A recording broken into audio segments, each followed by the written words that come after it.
Alex Albon was one of the most talked about drivers last season, and Red Bull left it right until the end of the year to announce that the Anglo-Thai driver would not be racing in F1 for 2021.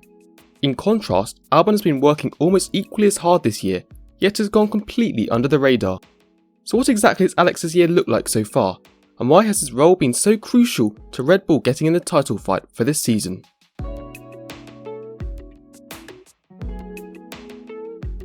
When Perez was announced for 2021, there were all but no seats left for Albon to take, and so he ended up becoming the official test and reserve driver for Red Bull Racing Honda and AlphaTauri. Despite being given a job behind the scenes, the London-born driver will still be present at every race and as busy as ever. Due to not being in the limelight, the work of a third driver can often be overlooked, but Alex's simulator work up until the last minute will ensure the car is set up to its optimum performance before he jumps on a plane to meet up with the team trackside. Video games, no matter how detailed and accurate, will most likely never replace real racing however, at least in the near future, so the F1 podium holder will also be taking part in the German touring car series DTM to keep him sharp, as well as the occasional F1 test such as Pirelli's 18-inch tyre test.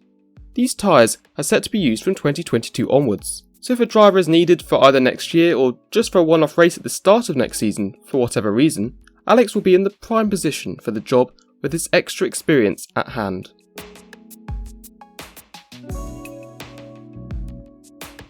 It's all good saying that you've helped the team because you drove around a track on a video game, but Alex's performances have actually translated into real-life pace, and they've not gone unnoticed. After Verstappen's Monaco win, which gave Red Bull the lead in the championship for the first time since 2013, Horner made the remark, "We were not in great shape on Thursday in Monaco, and Max was not particularly happy with the car, but the work behind the scenes, the work Alex had been putting in on the sim, all helped to turn it around for Saturday." The Red Bull team principal continued praising Albon's work by saying, "We made some good setup changes, got Max and Checo a lot happy with the car, and Max was obviously gutted to miss out on pole with the red flag."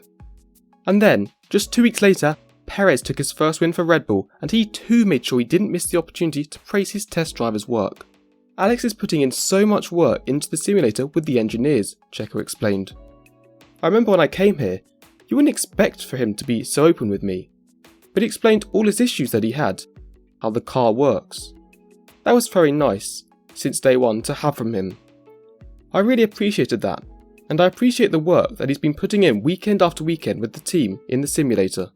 Now it could have been very easy for Alex just to give little or no advice to the driver who had taken his seat. Something like, "Oh, just drive a bit quicker through this corner," or "try riding the curb a bit more." A less than bitter man would never have done that. But through Alex's hard work and helpful advice, it becomes easier to understand why Perez got up to speed so quickly compared to his two predecessors.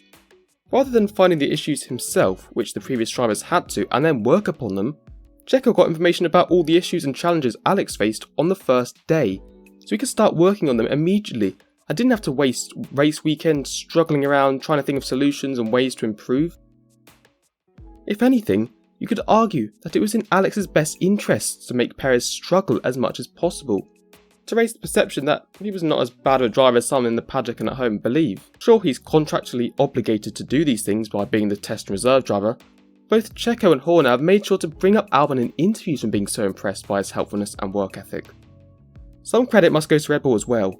They've identified reasons why Gasly and Albon have struggled to get used to the car, and have gotten Albon to use his invaluable experience of trying to keep up with Verstappen in one of the most challenging cars on the grid to help Perez. By having two cars in the title fight, Red Bull will now have more options to try and take wins off Mercedes, and this is giving them the edge in the championship.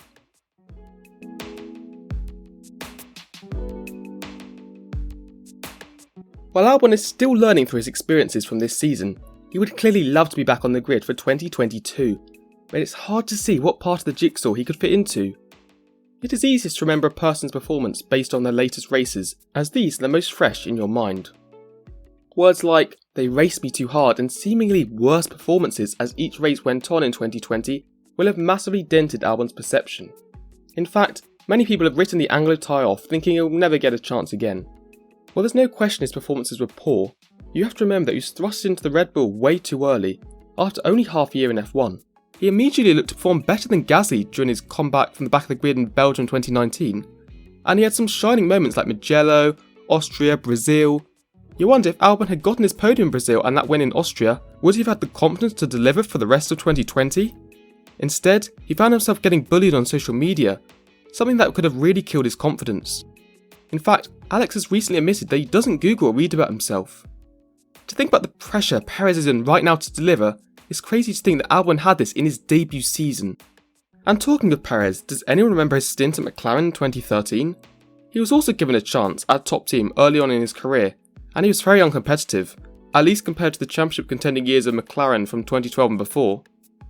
He was also pretty much written off, but after being given a chance by another team, look where the Mexican F1 race winner is now. But when you talk about potential driver movements, you always need to think what teams would actually take Albon. Some people have been saying that Tsunoda's underperforming and that they would like Alex back in that seat. But surely it's way too early to say something like this about a guy who's only racing in Formula 4 in 2018. I find it extremely hard to believe Red Bull dropped one of motorsport's greatest rising talents after just 1 year, especially when he's not been that far off his race-winning teammate. In my opinion, the Japanese driver's opening race was good, but he's just been pushing himself a bit too far while getting used to the car. Some people have said Gasly could be off to Alpine, but looking at Alpine's results since the team rejoined F1, would he really want to go there? I mean, he's had a podium now for the last 3 years with Toro Rosso/AlphaTauri. And even if he did leave, Red Bull have Liam Lawson and Yuri Vips in Formula 2, who are both very, very quick drivers. But this is F1 and anything can happen, and very quickly as well. At the end of the day, Albon just needs to be ready to jump in a seat at the next available chance. After all, we've seen Kvyat lost his drive from the Red Bull teams, and he found an unlikely way back into the sport, so who's to say Albon won't? So do you think Albon will have a second chance at F1? Please let me know in the comments below, but before you scroll down there, please leave a like and subscribe to the channel if you found this video interesting and informative. And if you're interested, I've got a couple videos on screen now, but thanks for watching, and goodbye.